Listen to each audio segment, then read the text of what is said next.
Anime kali ini yang akan kita bahas unik banget loh, si karakter perempuannya lebih kocak dan aneh dibandingkan karakter laki-lakinya. Anime ini berjudul Romantic Killer. Seperti judulnya, anime ini menceritakan tentang seorang gadis tomboy bernama Anzu Hoshino yang masa remajanya habis dengan bermain game atau bermain bersama kucing kesayangannya. Bagi Anzu, percintaan sangat tidak penting, bermain game lebih seru. Lalu pada suatu hari Anzu baru saja membeli game baru bertemakan penyihir, tapi saat game itu dinyalakan, tampilannya malah berubah. Game ini seperti game simulasi cinta. Saat Anzu berniat mematikan game, tiba-tiba saja sebuah makhluk asing keluar dari layar, menyapa Anzu dengan sangat ceria. Makhluk ini pun memperkenalkan diri sebagai peri percintaan bernama Riri. Keadaan Riri sekarang adalah untuk memperbaiki kehidupan Anzu yang sangat membosankan. Seharusnya Anzu merasakan getaran cinta di masa-masa ini. Riri akan membuat Anzu jatuh cinta. Walaupun berat dan sulit dipercaya, Anzu pada akhirnya mau tidak mau menerima misi itu karena di sini Riri mengancam segala banyak hal. Penasaran kan dengan akhir cerita kehidupan Anzu? Apakah Anzu berhasil mendapatkan cinta atau Anzu malah berontak dan ingin meninggalkan misi Riri? Untuk tahu jawabannya, berarti kita harus mulai aja yuk ceritanya sekarang juga. Inilah dia Romantic Killer. Seorang gadis bernama Anzu Hoshino baru saja menerima paket dari toko game yang baru dia pesan beberapa waktu lalu. Game ini sangat Anzu nantikan. Saking bersemangat untuk cepat bermain game, Anzu sudah menyiapkan amunisi bermain gamenya. Kamar yang nyaman, coklat, dan tentunya kucing kesayangannya harus ada menemani. Dia bernama Momohiki. Anzu tidak seperti gadis lain yang pulang sekolah pasti berkumpul dengan teman atau pacar. Anzu lebih memilih bermain game. Anzu pun segera menyalakan game itu, tapi aneh, ketika game dimulai, tampilan game ini malah bertemakan simulasi kencan. Padahal, Anzu beli game bertemakan penyihir. Saat Anzu merasa kalau dia baru saja ditipu, tiba-tiba makhluk aneh kecil muncul menyapa Anzu. Dia bernama Riri, peri percintaan. Di tengah kebingungan Anzu, Riri dengan santai menjelaskan kalau Riri adalah peri yang datang dari dunia sihir, yang bertugas memperbaiki kehidupan asmara Anzu. Anzu ditunjuk sebagai objek percobaan pertama dalam misi ini. Intinya, Anzu seperti akan menjalankan game romantis di dunia nyata. Riri akan membantu Anzu bertemu dengan para lelaki keren yang akan membuat Anzu merasakan jatuh cinta. Tapi untuk bisa menjalankan misi ini dengan lancar, Riri akan menyingkirkan hal-hal yang akan mengganggu proses percintaan Anzu. Game, coklat, dan Momohiki. Untuk sementara, mereka akan dihilangkan dalam kehidupan Anzu sampai misi ini selesai. Mendengar itu, Anzu panik. Dia pun segera mengecek ketiga hal penting itu dan ternyata benar. Semuanya menghilang begitu saja. Game dan coklat tiba-tiba sulit ditemukan. Sedangkan Momohiki pergi meninggalkan rumah karena tiba-tiba saja ayah Anzu dipindah tugas kerja ke Amerika. Momohiki dibawa bersama mereka. Anehnya orang tua Anzu tidak ragu meninggalkan anaknya tinggal seorang diri di sini. Anzu benar-benar sendirian. Anzu sempat mencari-cari coklat di toko, tapi tetap tidak ada satupun. Disinilah Anzu sadar kalau sihir Riri memang sangat benar adanya. Saat Anzu memutuskan pulang, Anzu tidak sengaja menjatuhkan handphone dari seorang laki-laki. Dari penampilan sih inilah yang disebut si cowok keren. Anzu tidak akan lengah, dia tidak akan jatuh cinta dengan mudah, walaupun si cowok ini super duper tampan. Maka dari itu, Anzu pun memutuskan meminta maaf dan pergi begitu saja. Di keesokan harinya, saat mood Anzu masih kesal, Riri malah membuat Anzu terjatuh di stasiun. Tapi sepertinya Riri ada alasan melakukan itu, karena Anzu terjatuh tepat di depan si cowok keren yang kemarin dia temui. Dan di sini juga Anzu sadar kalau si cowok keren ini satu sekolah dengan Anzu. Karena Anzu masih ingin menghindari adanya ikatan jatuh cinta di antara mereka, Anzu pun pergi begitu saja. Kejadian tadi Anzu ceritakan kepada sahabatnya Saki Takamine. Di sini Saki memberitahu Anzu kalau si cowok keren itu bernama Tsukasa Kazuki, murid pindahan yang langsung populer di kalangan murid perempuan. Wajah tampannya sangat luar biasa, tapi untuk mendapatkan hati Kazuki sangat sulit loh, banyak yang ditolak cintanya. Kazuki sangat misterius dan pendiam. Di malam hari, saat Anzu merasakan bosan yang luar biasa, Anzu malah menemukan kecoa di rumahnya. Walaupun dia tomboy, serangga ini sangat Anzu takuti. Saking takutnya, Anzu berlari sampai keluar rumah karena si kecoa terbang kemana-mana. Anzu memutuskan diam saja di taman, tapi sialnya, tidak lama dari itu hujan malah turun. Anzu belum berani kembali ke rumah, maka dari itu dia memutuskan diam di bawah seluncuran taman. Saat Anzu memikirkan kapan hujan ini reda, dengan mengejutkan Kazuki muncul di hadapan Anzu. Anzu masih takut dan merasa bersalah atas kejadian sebelumnya, maka dari itu dia memutuskan menghindar. Kazuki tentu saja tidak tinggal diam, dia memaksa Anzu ikut ke rumahnya. Terlihat badan Anzu basah kuyup kan? Karena Anzu juga sudah merasakan dingin, dia menerimanya. Di sana Anzu tidak akan terjebak dengan adegan romantis. Anzu akan datang dan langsung meminjam payung saja.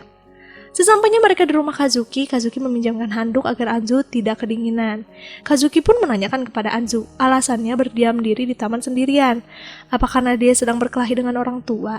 Anzu dengan malu-malu menjawab kalau dia tadi kabur karena melihat kecoa di rumah. Mendengar hal itu, Kazuki tertawa. Di sini Anzu baru pertama kali loh melihat Kazuki tertawa. Oh, ternyata dia bisa tertawa juga ya. Dan tawa kecil Kazuki sempat nih membuat Anzu berdebar. Untungnya Anzu segera menghilangkan perasaan itu dengan membayangkan Momohiki. Di sini Kazuki menawarkan bantuan untuk mengeluarkan kecoa.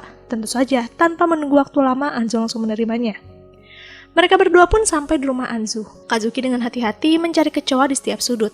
Tapi di sini Anzu karena sedang mengalami ketakutan yang luar biasa, dia melompat ke arah Kazuki ketika melihat tutup lensa kamera. Pada saat itu Anzu mengira itu kecoa.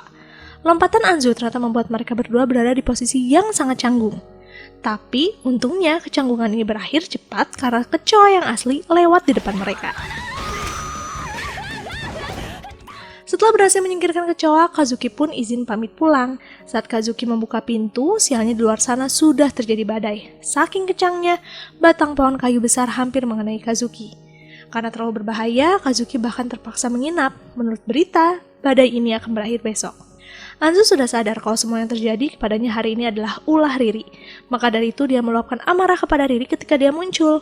Anzu bahkan sudah menekankan kepada Riri kalau dia tidak akan terjebak dalam adegan-adegan romantis yang mungkin akan terjadi ketika mereka berduaan. Anzu bahkan menggunakan baju tidur yang super-duper aneh dan tidak elegan. Karena kebersamaan ini cukup canggung, Anzu mencairkan suasana dengan mengajak bermain game. Tidak ada yang romantis sih sejauh ini, sampai pada akhirnya Riri kembali mengeluarkan sihirnya.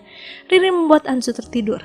Dan tentu saja, ketika Anzu terbangun di keesokan harinya, betapa terkejutnya dia ketika menyadari kalau dia tidur di pangkuan Kazuki. Keributan itu tentu saja membuat Kazuki juga terbangun. Melihat hari sudah cerah, Kazuki pamit pulang untuk siap-siap ke sekolah. Lalu di sini, saat Anzu bersiap pergi ke sekolah, Anzu kembali dikejutkan dengan kehadiran Kazuki yang ternyata belum mengganti pakaian.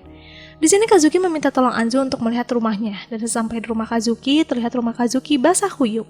Di sini si Kazuki curiga karena ada kebocoran dari atas, tapi Anzu tidak berpikiran seperti itu. Dia curiga semua ini kelakuan Riri. Kazuki sempat mencari kontrakan baru untuk tempat tinggalnya sementara, tapi entah kenapa di agen properti manapun tidak ada yang kosong. Disinilah Anzu mencurigai pasti ini kelakuan Riri juga. Karena ini sudah sangat mepet, Kazuki dengan terpaksa meminta tolong lagi Anzu untuk bisa menampungnya saja di rumahnya selama sebulan ini. Kazuki tidak akan tinggal cuma-cuma, dia akan membantu pekerjaan rumah. Karena Anzu tidak bisa membiarkan orang terlantar dan dia merasa bersalah atas semua yang terjadi kepada Kazuki, Anzu dengan terpaksa mengizinkan Kazuki tinggal di rumahnya. Ya, hitung-hitung meringankan pekerjaan rumah juga kan? Sesuai janji, Kazuki memenuhi janjinya membantu mengurus rumah. Dia bahkan yang sering menyiapkan makanan untuk mereka berdua. Kebetulan, Kazuki lebih hebat memasak dibandingkan Anzu. Ketika mereka berdua bersiap pergi ke sekolah, Anzu dikejutkan dengan kehadiran seseorang di depan rumah. Menyapa Anzu dengan sangat akrab, seakan-akan mereka sering menghabiskan waktu bersama. Nah, disinilah terungkap kalau laki-laki ini adalah teman masa kecil Anzu, Junta Hayami. Riri menggerakkan hati Junta untuk mau pergi ke sekolah dengan Anzu. Pantas saja, Anzu merasa tidak mengenal sosok Junta. Teman yang mana dan kapan, Anzu tidak ingat. Tapi karena Anzu tidak ingin menyinggung perasaan Junta, Anzu mengiyakan pernyataan-pernyataan Junta. Di tengah obrolan, Kazuki keluar dan hal itu cukup membuat Junta bertanya-tanya kenapa ada laki-laki tinggal di rumah ini. Karena Anzu bingung dengan keadaan, Anzu berjanji akan menjelaskannya nanti. Singkat cerita, sejak tinggal bersama, secara tidak sadar, Kazuki dan Anzu sering terlihat mengobrol bersama. Ya, walaupun tidak lama sih. Kedekatan Anzu dengan si cowok keren tentu saja membuat para murid perempuan cemburu. Termasuk teman sekelas Anzu yang bernama Rena Kashiwagi dan Yukika Mizono. Tapi untungnya, tekanan yang diberikan berdua terhenti ketika sosok gadis ceria memutuskan obrolan mereka. Merasa suasana sudah tidak jelas, Rena dan Yukika pun memutuskan pergi begitu saja. Setelah Rena dan Yukika pergi, Anzu memikirkan siapa gadis ini, karena Anzu tidak mengenalnya. Melihat Anzu yang kebingungan, gadis ini pun mendekat dan memberitahu kalau dia adalah Riri, sosok manusianya. Sempat, Anzu akan melemparkan amarah. Tapi di tengah obrolan muncul Kazuki dan Junta. Dengan cepat, Riri pun memperkenalkan diri sebagai sepupu Anzu. Singkat cerita, Anzu yang tertidur pulas tiba-tiba terbangun karena mendengar suara berisik di kamar Kazuki. Tapi dilihat dari jamnya, Kazuki seharusnya belum pulang. Dia masih kerja paruh waktu. Anzu curiga ini pasti kecoa lagi. Saat Anzu berusaha mematikan si kecoa, Anzu malah menemukan pencuri celana dalam di kamar ini. Tentu saja, si pria mesum segera kabur. Tapi untungnya keberadaannya dipergoki Junta yang tadinya berniat mengantar makanan dari ibunya untuk Anzu. Menyadari ada yang tidak beres, tanpa waktu lama, Junta berlari mengejar si penjahat. Setelah berhasil menangkap si penjahat, Kazuki kebetulan lewat. Tentu saja di sini Anzu menceritakan apa yang baru saja terjadi. Ketika mereka bertiga berjalan pulang ke rumah Anzu, Junta sempat memberitahu ibunya dulu apa yang sudah terjadi dan dengan mengejutkannya, ibu Junta malah meminta Junta tinggal bersama Anzu agar Anzu selamat. Di sini Anzu sudah curiga lagi kalau semua yang terjadi pasti perbuatan Riri. Maka dari itu Anzu menerima saja, karena mau bagaimanapun juga pasti Junta tetap harus tinggal bersama. Pada akhirnya, Anzu tinggal dengan dua laki-laki keren. Hari ini Anzu dibangunkan Kazuki karena ternyata Anzu kesiangan. Aneh, alarm di handphonenya tidak terdengar. Dengan cepat Anzu bersiap ke sekolah, dia bahkan berlari-lari dengan sangat kencang. Saking takutnya terlambat, Anzu tidak memperhatikan jalan, alhasil dia sedikit tertabrak mobil. Untungnya mobilnya sedang tidak melaju kencang. Di dalam mobil itu keluar sosok laki-laki tampan yang sangat sombong. Dia bernama Hijiri Kogane. Bukannya meminta maaf, Hijiri malah meminta Anzu yang meminta maaf karena berlari sembarangan. Tapi walaupun begitu, Hijiri tetap bertanggung jawab dengan mengajak Anzu pergi sekolah bersama. Dia sadar kalau mereka satu sekolah. Hijiri ini sangat narsis. Sepanjang jalan sampai mereka sampai di sekolah, Hijiri menyombongkan kekayaan dan ketampanannya. Tapi di sini Hijiri terkejut melihat respon Anzu yang tampak masa bodoh. Nah, melihat respon Anzu yang sedatar itu, Hijiri jadi terobsesi kepada Anzu. Saking terobsesinya, Hijiri datang ke rumah Anzu membawa kado yang isinya hal-hal kesukaan Anzu. Coklat, game, dan kucing yang lucu. Awalnya Anzu berniat menerima semua kado itu, tapi setelah dipikir lagi ini pasti perbuatan Riri. Dan benar saja, di sini Riri memberitahu Anzu kalau hadiah itu akan membuka pintu asmara kehidupan Anzu dengan Hijiri. Tentu saja Anzu langsung menolak, ya walaupun itu sangatlah berat. Tapi bagi Hijiri itu bukanlah akhir dari segalanya. Dia bahkan memutuskan untuk tetap mendekati Anzu dengan kerja paruh waktu di tempat yang sama dengan Anzu. Siapa tahu kan lambat laun tumbuh cinta. Di hari lainnya Anzu baru selesai membeli buku baru. Saat Anzu akan menyeberang, seseorang menabrak Anzu. Tapi bukannya meminta maaf, pria ini malah marah kepada Anzu. Saat Anzu terancam, tiba-tiba muncul wanita cantik yang menolong Anzu. Walaupun terlihat anggun, wanita ini sangat tangguh. Dia bisa menaklukkan para pria dewasa ini. Setelah para pria itu pergi, di belakang sana Kazuki menyapa wanita ini. Dan disinilah terungkap kalau dia adalah kakak dari Kazuki, yaitu Arisa Kazuki. Kedatangan Arisa ini adalah untuk mengecek keadaan Kazuki, sekaligus ingin berterima kasih kepada Anzu karena sudah menerima keberadaan Kazuki selama ini. Selama di sana, Arisa menyadari kalau adiknya sangat senang tinggal dengan Anzu. Terlihat dari tawa yang lepas dari adiknya ini. Sudah lama Arisa tidak melihat senyuman di wajah Kazuki. Hari ini Anzu tidak sengaja bertemu dengan teman SD-nya di kereta karena sudah lama tidak bertemu. Mereka pun mengajak Anzu untuk mengobrol sebentar di kafe. Mereka bernostalgia dengan cerita-cerita masa lalu, termasuk membahas Anzu yang selalu bermain dengan anak laki-laki, terutama anak bernama Tonta. Anzu pun teringat dengan anak gemuk yang memang sering bersama Anzu. Di sini Anzu menanyakan kepada mereka berdua, apa sih nama lengkapnya Tonta? Mereka pun menjawab kalau Tonta itu bukan nama asli. Nama aslinya Junta Hayami. Tentu saja mendengar hal itu Anzu sangat terkejut. Pantas saja, Junta sangat tahu tentang masa lalu Anzu. Sepulang dari kafe, Anzu langsung menanyakan kepada Riri apakah Junta memang menyukainya atau dikendalikan oleh Riri. Di sini Riri menjelaskan kalau kehadiran Junta itu murni, terutama tentang perasaan. Kesempatan Junta mendekati Anzu sebenarnya sangat besar sejak mereka masuk sekolah. Tapi karena Anzu fokus bermain game, kesempatan itu sangatlah sulit. Itulah kenapa Riri menyingkirkan hambatan-hambatan itu. Intinya, Riri hanya mengatur kondisi sekitar saja. Kalau mengatur perasaan itu dilarang. Mendengar itu Anzu sangat salah tingkah. Ternyata ada ya, laki-laki yang menyukainya sejak dulu. Hari ini Riri mengajak semua teman Anzu untuk pergi ke festival kembang api. Saki juga ikut bergabung. Kebetulan dia sudah diberitahu Anzu tentang keberadaan Kazuki dan Junta yang tinggal serumah. Riri mempersiapkan yukata untuk mereka berlima loh. Dia tidak ingin kesempatan menumbuhkan benih asmara Anzu hilang begitu saja. Selama di sana, mereka benar-benar menikmati kuliner dan games yang ada. Sesuai tebakan, Anzu beberapa kali mendapat adegan romantis yang terjadi secara tidak sengaja loh. Tapi walaupun begitu, Anzu tidak kesal. Dia merasa hari ini tetap menyenangkan. Tahun depan Anzu harap bisa menghabiskan waktu bersama lagi bersama teman-temannya. Singkat cerita, Anzu baru saja pulang menemani Hijiri bermain game konsol. Seperti biasalah, itu hasil pemaksaan. Di tengah jalan, Anzu tiba-tiba disapa seorang gadis asing yang memperkenalkan diri sebagai pacar Kazuki. Dia bernama Yukana Kishi. Di sini Yukana menceritakan kalau dia dan Kazuki sudah berpacaran lama, dan akhir-akhir ini mereka susah bertemu karena orang di sekitar Kazuki berusaha memisahkan mereka. Yukana juga tahu kalau Kazuki tinggal bersama Anzuki kan, maka dari itu Yukana meminta Anzu membawanya menemui Kazuki. Anzu sempat terkejut, karena kan selama ini Kazuki memberitahu Anzu kalau dia tidak berhubungan dengan perempuan manapun. Karena wajah Yukana terlihat sangat polos dan putus asa, tanpa pikir panjang Anzu mengiyakan permintaan Yukana. Sepanjang jalan Yukana menceritakan lagi hubungan dia dan Kazuki selama ini. Bahkan Yukana memberitahu Anzu kalau untuk bisa mendapatkan info keberadaan Kazuki sangat sulit. Untungnya Yukana menemukan Kazuki dari media sosial orang lain. Dari foto itu terlihat Kazuki yang memang tidak sengaja terfoto orang ini. Nah, disinilah Anzu merasa ada yang aneh dari gadis ini. Di tengah rasa curiga, Kazuki tiba-tiba muncul di belakang sana. Melihat sosok berambut gelap ini, Kazuki mengalami ketakutan yang luar biasa. Ternyata ada kenangan buruk yang terjadi dengan gadis ini. Dari kejauhan, Anzu sudah mencurigai ada yang tidak beres nih. Dengan cepat, Anzu membawa Kazuki ke dalam rumah dan meminta Yukana pergi dari sini sekarang juga.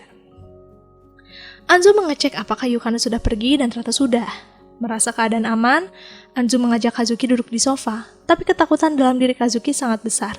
Dia lebih memilih duduk bersembunyi di dapur dan meminta Anzu selalu mendampinginya. Di kesunyian ini, Kazuki pun akhirnya menceritakan alasannya takut kepada Yukana. Jadi dulu saat dia dan teman-temannya pulang sekolah, Kazuki sempat menolong seorang wanita yang terjatuh. Dan wanita itu adalah Yukana. Saat itu Kazuki hanya menolong saja, tanpa ada kecurigaan apapun tentang wanita itu. Tapi semua keanehan ternyata malah muncul sejak hari itu. Yukana selalu muncul dan menyapa Kazuki setiap hari. Lebih parahnya lagi, Yukana terus mengirim hadiah untuk Kazuki. Untungnya Kazuki sadar dia tidak menerima semua pemberian Yukana.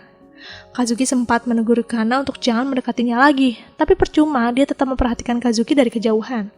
Lalu sampai pada suatu hari, saat Kazuki belajar, tiba-tiba dia merasakan pusing yang luar biasa setelah minum jus. Dan setelah dia tidak sadarkan diri, sosok Yukana ternyata bisa masuk ke rumahnya. Yukana ternyata ini diam-diam mengetahui kode rumah Kazuki, mengintainya, menyimpan kamera tersembunyi.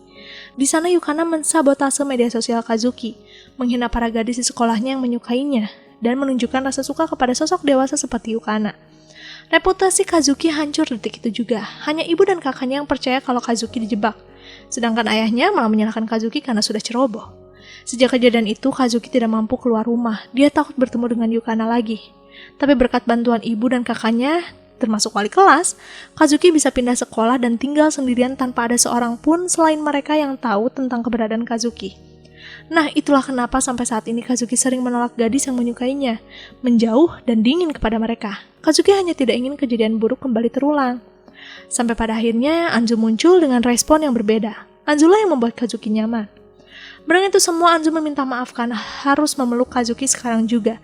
Anzu merasa Kazuki sudah menanggung beban ketakutan yang luar biasa. Seandainya saja mereka dipertemukan lebih awal, Anzu pasti akan menjaga Kazuki ketika difitnah. Mendengar itu, Kazuki pun menangis terseduh-seduh. Inilah yang dia butuhkan, support dan rasa percaya dari orang lain selain keluarganya sendiri. Sedangkan di sini, sosok Riri muncul mendatangi Anzu lagi, tapi dia kini berwujud laki-laki. Riri sudah memperkenalkan diri kepada yang lainnya kalau dia sepupu Anzu juga. Melihat sosok Riri di sini, Anzu teringat kejadian berbahaya tadi siang. Dia meminta Riri menggunakan sihirnya untuk menyingkirkan Yukana. Ya minimal hilangkan rasa obsesi Yukana kepada Kazuki. Di sini Riri memberitahu Anzu kalau hal itu sangat dilarang. Sihir Riri tidak bisa mengendalikan pikiran orang sembarangan. Entah kenapa. Saat itu Anzu sangat kesal. Dia merasa keberadaan Riri malah tidak berguna ketika keadaan genting. Saking kesalnya, Anzu pun melemparkan tongkat sihir Riri dan sialnya tongkat itu terjatuh di atas kotoran. Tongkat Riri tidak akan bekerja ketika kotor. Anzu baru saja selesai kerja paruh waktu. Anzu berpamitan kepada Hijiri. Kini giliran dia kan yang jaga. Setelah Anzu pergi, Hijiri menjaga kasir seperti biasa. Tapi tidak lama dari itu, Kazuki, Junta, Riri, dan Arisa datang menjemput Anzu. Kebetulan mereka lewat tempat kerja paruh waktu Anzu. Hijiri tentu saja memberitahu kalau Anzu baru saja pulang. Mendengar itu mereka terheran-heran. Kalau Anzu baru pulang tadi, seharusnya salah satu dari mereka bertemu di jalan kan? Mereka pun curiga, pasti ada yang tidak beres. Dengan cepat mereka berpencar mencari Anzu. Di sini Riri tidak menggunakan sihirnya untuk menemukan Anzu, karena kan tongkatnya masih tidak berfungsi. Tapi untungnya Kazuki cepat menemukan Anzu. Terlihat Anzu sudah terluka akibat perbuatan Yukana.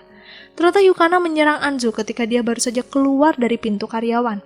Melihat Anzu sudah terluka, rasa ketakutan dalam diri Kazuki menghilang dan tergantikan dengan amarah.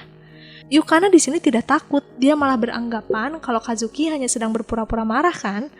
Dalam keadaan pusing, Anzu pun ikut turun tangan menyadarkan Yukana kalau Kazuki sangat membenci Yukana. Anzu bahkan berjanji akan selamanya menjauhkan Kazuki dari Yukana. Tidak lama dari itu, polisi datang dan di waktu yang bersamaan, Anzu pun pingsan. Di kantor polisi, Anzu datang, dia sudah pulih. Keluarga Kazuki juga hadir mengucapkan terima kasih dan maaf kepada Anzu karena jadi terlibat atas masalah berat ini. Ayah Kazuki bahkan memutuskan membawa Kazuki dari sini saja agar tidak membuat keributan lagi. Melihat Kazuki yang terlihat terpaksa menuruti ayahnya, Anzu dengan cepat membawa Kazuki. Sambil pergi, Anzu menyadarkan ayahnya untuk lebih peka kepada perasaan anaknya sendiri. Bukannya melindungi, ini malah menyalahkan anaknya. Semua yang terjadi kan bukan salah Kazuki. Dan setelah mengatakan itu semua, mereka pun pergi meninggalkan kantor polisi. Sesampainya di rumah, Kazuki mengucapkan terima kasih karena sudah melindunginya. Sejak awal, Kazuki rasa kehadiran Anzu memang ditakdirkan untuknya. Sadar atau tidak, beberapa kejadian di hidup Kazuki sudah Anzu selamatkan, termasuk jauh dari para gadis yang ada di sekolah. Sebagai ucapan terima kasih, Kazuki pun memeluk Anzu. Kabar Anzu yang terluka tentu saja diketahui orang tuanya. Tanpa pikir panjang, mereka kembali dari Amerika untuk melihat keadaan Anzu. Tapi ada yang aneh, Anzu melihat semua yang tersita di hidupnya kembali dengan mudah. Game, coklat, momohiki, sudah bisa Anzu dapatkan. Anzu pun mencari Riri untuk menjelaskan apa yang sudah terjadi. Tapi seharian ini, Anzu tidak menemukan Riri. Sampai pada akhirnya di malam hari, Anzu menemukan sosok yang mirip dengan Riri. Dia peri percintaan juga bernama Kate. Kehadiran Kate di sini adalah untuk menggantikan tugas Riri. Saat ini Riri tidak bisa lagi ke dunia manusia, dia sedang dihukum. Di tengah obrolan, Junta dan Kazuki datang, tapi kali ini mereka bisa melihat Kate. Ternyata Kate lupa menggunakan mantra ilusi. Karena sudah terbongkar, mau tidak mau, akhirnya Anzu menjelaskan apa yang sudah terjadi di hidupnya. Setelah mendengar itu semua, mereka tidak marah dengan semua yang terjadi. Mereka malah merasa senang juga sudah bisa sedekat ini dengan Anzu. Walaupun ya memang ada kejadian yang sulit dicerna akan sehat, tapi bertemu dengan Anzu adalah hal yang mereka berdua syukuri. Setelah membahas hubungan mereka bertiga, Kate pun melanjutkan menjelaskan kalau Riri sekarang sedang mendapatkan hukuman. Terungkap di malam ketika Yukana ditangkap, Riri menggunakan sihirnya untuk menghilangkan ingatan Yukana. Itulah kenapa kasus ini cepat selesainya. Riri akan dihukum selamanya. Mendengar hal itu, Anzu merebut tongkat Kate dan mengancamnya akan memasukkan tongkat ini ke dalam toilet. Anzu ingin Kate mendatangkan Riri sekarang juga. Dengan terpaksa, Kate melakukan negosiasi dengan dunia sihir, dan akhirnya mereka memberi kesempatan Riri ke dunia ini hanya dalam 15 menit. Riri pun muncul. Tanpa menunggu waktu lama, Anzu melampiaskan amarahnya kepada Riri, karena sudah pergi begitu saja. Kenapa Riri seberani itu? Padahal Anzu sudah menganggap Riri sebagai teman, walaupun menyebalkan, hilangnya Riri sangat membuat Anzu sedih. Junta dan Kazuki juga sama. Mereka mengatakan kalau keberadaan Riri berjasa juga dalam hidup mereka. Seharusnya mereka menghabiskan waktu bersama lebih lama lagi kan? Di tengah rasa haru, Kate memberitahu kalau waktu mereka sudah habis. Riri harus kembali. Mendengar hal itu, Anzu pun memberitahu Kate kalau sekarang Riri akan masuk ke dalam daftar laki-laki yang mungkin bisa menjadi pacar Anzu. Karena dengan begitu, Riri jadi tidak bisa pergi kan? Kate tinggal membuat sihir agar Riri tidak bisa jauh dari Anzu karena masuk kandidat pacar Anzu. Mendengar hal itu, Kate tidak bisa berkutik karena memang bisa sih, toh sekarang Riri sedang berwujud laki-laki. Dan sejak hari itu, mereka pun kembali bersama. Riri juga memberitahu Anzu kalau di dunia sihir ada peraturan baru untuk Anzu. Karena barang sitaan sudah dikembalikan, bukan berarti misi selesai. Jika akhir cerita cinta Anzu gagal, kali ini barang penting Anzu akan diambil selamanya. Jadi jangan main-main untuk misi asmara ini ya. Mendengar hal itu, Anzu sangat kesal. Dia tetap akan mencari cara agar kehidupannya tetap bisa normal tanpa ada kisah cinta yang mengganggu. Apakah bisa? Kayaknya kita harus tunggu kelanjutan ceritanya di season 2. Makasih buat kalian yang udah mampir di channel ini. Sampai jumpa lagi di next video. Jahamatane, arigato gozaimasu.